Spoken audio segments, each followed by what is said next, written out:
ตั้งนอแฟน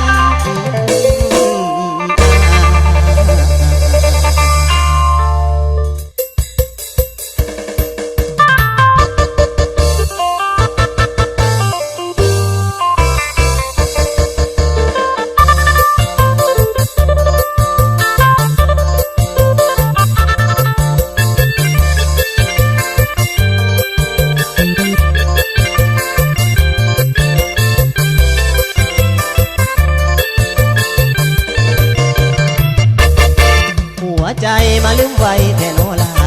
คำที่สัญญาออกพรรษาสิมาแต่งบอกอายให้เก็บเงินทองสินสอดค่าดองน้องสูงหลายล้านแพงเท่าใดอายก็บ่ยานสิขายหน้าตีนบ้านพร้อมกับควายหนึ่งตัวเข้าสู่กันบ้านเหนือบ้านใต้ว่าน้องมีหมายเป็นผู้ชายคนอื่นเขาบอกว่าเจ้าเล่นนำกันบ่นึกบ่ฝันว่าสิเป็นลายอื่นก็เขาหอว่ามันคงคืนบ่คงปานคืนน้ำใจของนางทั้งตัวอ่านแสนละอายเพื่อนหมู่ที่เขานั้นหูว่าเฮานั้นสิแต่งงานคนทั่วบ้านประจานทั่วมุมเมืองเรื่องที่เฮาทั้งสองสิแต่งดองไว้วันนี้บ่มีเลยคำสัญญาว่าเขาฟังส่วนนี้ลันดอนกับต้มพนมมือขอพรลูกขอวิ่งวอนสารปู่ตาดอนใสอย่าได้ไปลงโทษเขานะเรื่องที่ผ่านมาก็ถือว่าเวียนกรรมลูกสาวยังมามากล้ำสัตว์นี้จริงนำมาจองกรรมจองเวรเห็นเขานั้นเดินน้ำกันเที่ยงคู่เขาหัวยอดเย้ยเต็มบ้านก็อย่าฟังเป็นพ่ออ้างบ่ได้แต่งดอกสิบ่มองสาวใดต่อไปสิขอเว้นแกนของข้าเป็นสาวนาเลี้ยงหมูให้เจ็บขาอังปายาข้าหมูแมวมีแต่แก้วสุราดื่มเอาใจวาสนาคันไทยคนบ่สมให้ตัวอยู่ก็มาแย่ทางจิตใจของนางบ่อีต้นบ่อาย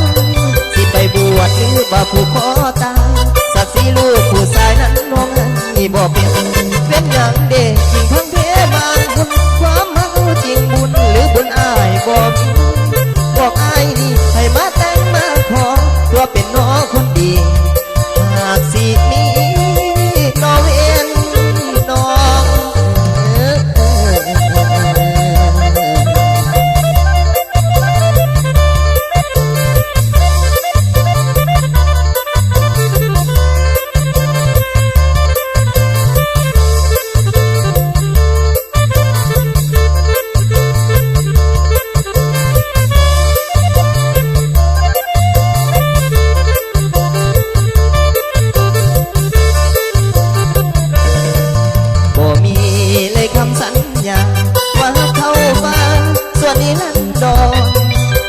ก้มพนมมือขอพรลูกขอวิ่งวอนสารปู่ตาดอนใสอย่าได้ไปลงโทษเขานะอย่างที่ผ่านมาก็ถือว่าเวียนกรรมลูกจากยังมามากล้ำสัตว์นี้จริงนำมาจองกรรมจองเวรเห็นเขานั้นเดินน้ำกันเพียงคู่เขาหัวยอดเย้ยเต็มบ้านบ่อย่าฟังเป็นพ่ออ้างบ่ได้แต่ดอกสิบ่มองสาวใดต่อไปสิขอเว้นแกนของข้าเป็นสาวนาเลี้ยงหมูให้เจ็บขาอังตายางข้าโมแมวมีแต่แก้วสุราดื่มเอาใจวาสนาคันไทยจนบ่สมใครตัวอยู่ก็มาแย่ทาง